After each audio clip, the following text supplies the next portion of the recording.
bumi. Pertama-tama mari kami perkenalkan diri dulu. Burung gagak terbang rendah, hinggap sebentar di kayu tua. Nama saya Raymond, orangnya ramah, berasal dari kelompok 2. Jalan-jalan ke kota Bali, jangan lupa membeli jamu. Kenalkan, nama saya Kelly dari kelompok 2. Siap bersatu. Pergi ke pasar membeli buku, buku baru dibeli 2. Perkenalkan, aku namaku dari kelompok 2. Salam semua. Pergi ke pasar membeli mangga, mangga manisnya 2. Perkenalkan, saya Siko, namanya. Saya dari kelompok 2. Salam semua. Analisis unsur fantasi dan petualangan dalam novel Bumi karya Terelie. Buku yang berjudul Bumi dihasilkan oleh penulis populer yaitu Terelie yang menyajikan kisah sepanjang 438 halaman. Novel ini diterbitkan oleh PT Sabak Bit Nusantara dan dicetak oleh PT Gramedia Jakarta. Secara fisik, buku ini memiliki dimensi ukuran 20 cm dengan desain sampul yang dikerjakan oleh Orca Kreatif.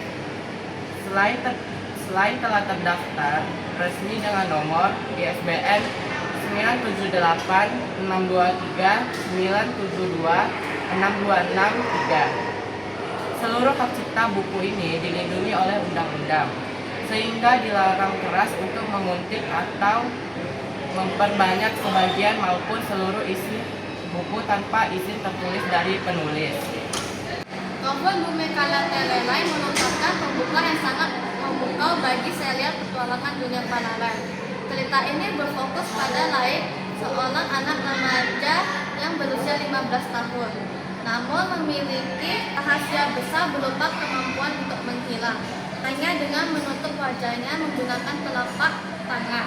Alur cerita mulai memanas ketika Laik bertemu dengan Sally, sahabatnya, yang ternyata mampu mengeluarkan petir, dan Ali, si jenius yang eksentrik namun observan.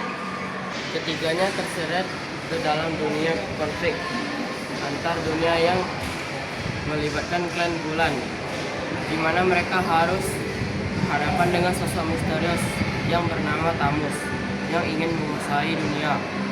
Terelie sangat piawai dalam membangun dunia fantasi yang imajinatif, namun tetap merasa dekat dengan keseharian remaja di Indonesia. Penulis berhasil menjahit unsur persahabatan, keberanian, dan rasa ingin tahu menjadi sebuah narasi yang solid tanpa terasa dipaksakan. Bahasa yang digunakan pun cukup lugasi, meskipun pada beberapa bagian terdapat istilah teknis fantasi. Semuanya dijelaskan dengan cara yang mudah dimengerti, sehingga pembaca tidak kehilangan arah di tengah petualangan yang serba cepat. Salah satu kekuatan utama buku ini terletak pada pengembangan karakternya, di mana pembaca diajak untuk melihat bagaimana Raib yang awalnya pemalu dan penuh ketakutan perlahan mulai menerima takdir dan kekuatannya. Secara keseluruhan, Bumi bukanlah buku novel fantasi remaja biasa, melainkan sebuah gerbang menuju semesta luas yang penuh keajaiban. Kelebihan utama buku novel Bumi ini terletak pada unsur intrinsiknya yang sangat kokoh, terutama pada aspek latar dunia paralel yang sangat imajinatif namun tetap terasa logis. Terelie berhasil menciptakan alur maju yang penuh kejutan melalui petualangan Raib, Sally, dan Ali, di mana setiap karakter memiliki penokohan yang kuat dan saling melengkapi. Laik dengan sifat kepemimpinannya, Sally yang setia kawan, dan Ali yang mempresentasikan kecerdasan luar biasa. Keunggulan ini tidak lepas dari unsur ekstrinsik penulisnya. Latar belakang Terelie yang memiliki wawasan luas mengenai ilmu pengetahuan dan nilai-nilai sosial membuat pesan moral tentang persahabatan, keberanian, dan kejujuran tersampaikan secara organik tanpa terkesan menggurui.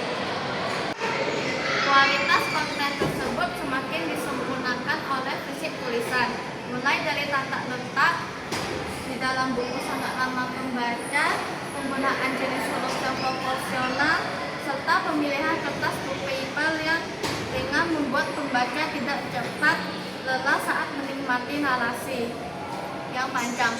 Kerapihan penyuntingan juga patut diapresiasi karena tidak ada kesalahan ketik, sehingga alur cerita yang kompleks tetap dapat dinikmati dengan mengalir dan nyaman dari halaman pertama hingga terakhir.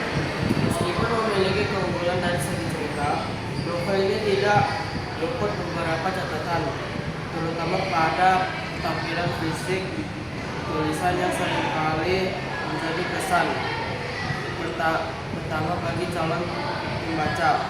Salah satu kekurangannya yang paling menonjol adalah desain sampul buku. Bumi yang dinilai kurang menarik bagi sebagian kalangan. Dominasi warna hijau tua dengan elemen-elemen visual juga berwarna senada memberikan kesan yang terlalu serius dan kaku. Hal ini memicu persepsi keliru di mana sebagian orang mengira buku ini hanya ditujukan untuk pembaca dewasa, padahal isi di dalamnya sangat imajinatif dan sangat cocok untuk remaja. Ketidakseimbangan antara kemasan luar dan isi ini kemudian berlanjut pada unsur intrinsik di bagian awal cerita. Alurnya cenderung terasa lambat di bab yang pertama karena penulis terlalu detail dalam memberikan deskripsi pengenalan dunia yang bagi pembaca yang menginginkan aksi cepat, hal ini bisa terasa sedikit membosankan. Selain itu, dari sisi unsur ekstrinsiknya, gaya bahasa Terelie yang terkadang sangat lugas dan repetitif mungkin terasa kurang puitis bagi pembaca yang menyukai diksi sastra yang berat. Hal ini terkadang membuat kedalaman emosi dalam beberapa adegan penting menjadi kurang tereksplorasi secara maksimal karena penyampaiannya yang terlalu teknis dan sederhana. Petualangan Raib, Sally dan Ali membawa kita pada sebuah penemuan luar biasa, bahwa dunia yang kita tinggali hanyalah satu dari sekian banyak dunia yang ada. Melalui perjalanan Raib dalam mengungkap jati dirinya sebagai keturunan Ken Bulan, kita diajak menyaksikan bagaimana keberanian dan latihan keras dapat berubah menjadi seseorang pelindung dunia. Buku ini sangat cocok bagi pembaca berusia 12 tahun ke atas hingga dewasa, terutama bagi kamu yang menyukai genre fantasi, petualangan seru, dan misteri yang selalu memicu rasa penasaran di setiap babnya. Lebih dari sekedar sihir, kisah ini menyimpan pesan moral mendalam bahwa persahabatan dan kerjasama memiliki kekuatan yang tak terbatas. Kita diingatkan untuk berani menerima diri sendiri serta menggunakan segala kelebihan yang kita miliki untuk menebar kebaikan. Jadi tunggu apa lagi? Yuk baca bukunya. Dijamin alurnya akan membuat kamu membalik halamannya hingga tak terasa telah sampai di bagian terakhir. Selamat berpetualang. Burung dara, burung cendrawasih, burungnya dari Papua. Cukup sekian, terima kasih dari kami kelompok 2.